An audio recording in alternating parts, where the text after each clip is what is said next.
कोल India के सभी कर्मचारी तथा फेसबुक फ्रेंड्स को मेरा नमस्कार। आज आपके सामने में हम कुछ लोगों का मांग रहा कि ग्रेच्युटी कैसे कैलकुलेशन किया जाता, थोड़ा बता दिया जाए। तो देखिए, ये बहुत सा सिंपल मेथड है, जानने की जरूरत है।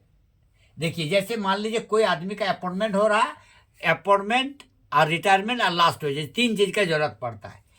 तो देखिए, जैसे किसी कर्मचारी को 4/10/1985 को बहाल होता है, अपॉइंटमेंट होता है और रिटायर कर जाता है 25 को 31 तक, तो इससे इसको माइनस कर दीजिएगा तो इसको आएगा 40 वर्ष 1 महीना 27 दिन काम किया।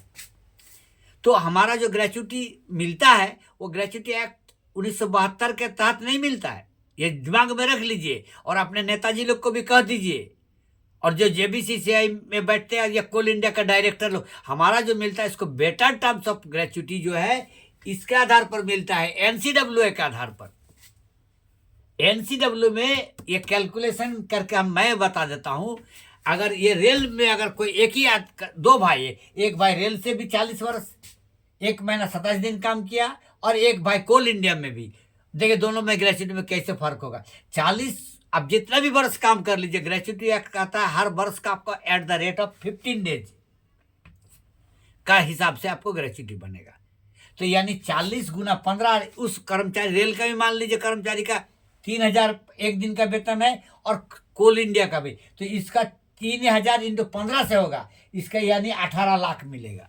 लेकिन मेरा अगर कोल इंडिया का होगा, कोल इंडिया में मेरा इसके आधार पर नहीं मिलता है। कोल इंडिया में मेरा एक अलग कानून है, इसका नाम है IICO, the better terms of gratuity. ये NCW2 में ये तय हुआ सोशल सिक्योरिटी में। मैं आपको पढ़ के सुना देता हूँ, हमारे नेता लोग और इस कोल इंडिया के अधिकारी को थोड़ा पढ़ के समझा दीजिएगा कि सर हमारा जो ग्रेच्युटी का बिल बनता है वो ग्रेच्युटी एक्ट के आधार पर नहीं, बेटर टर्म्स ऑफ ग्रेच्युटी जो है उसके आधार पर। देखिए, as already agreed in under NCW2 has been gratuity for the service of 30 years will be calculated at the rate of 15 days, 30 साल तक 15 दिन, and beyond 30 years और 30 साल के बाद at the rate of 1 month as per last wages drawn, और 1 महीना के बाद जो होगा उसको 26 दिन के हिसाब से।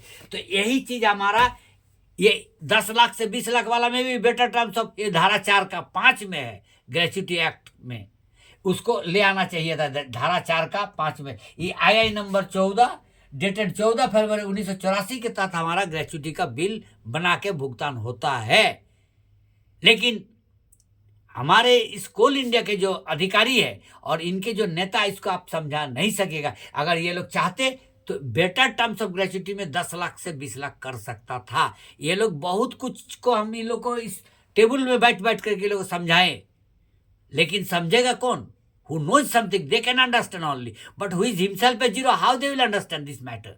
Whenever they will not go through the such kind of rule and regulation, they cannot find out the solution. वो लोग कोई इसका सोल्यूशन निकाल ही नहीं सकता है। तो ये ऑलरेडी हमारा ग्रेच्युटी का बिल इसी तरह बनता है। देखिए, 40 इंटू 15 इसका आधार पर, अगर कोल इंडिया का है तो 30 साल का 15 और 10 साल का 26 और 1 महीना 27 दिन का होगा 4 दिन, यानी आपको 714 दिन का ग्रेच्युटी बिल बनेगा कोल इंडिया एम्प्लॉय के लिए। 714 इंटू 3 है, इसका 21,42,000 इसका मिलेगा, कोल इंडिया कर्मचारियों का बिल बनेगा। तो इस तरह बिल बन, अगर आपका कोई भी प्रॉब्लम हो तो मेरा देखिए मोबाइल नंबर 7488806632 पर आप लोग सवेरे 7 से 8 तय कर सकते हैं। और मेरा एक यूट्यूब चैनल है, साधन बनर्जी ऑफिशियल साधन, उस पर आप लोग कांटेक्ट कर सकते हैं हमारा। हम उस पर सारे चीज को इस चीज को हम उसी में डालते हैं।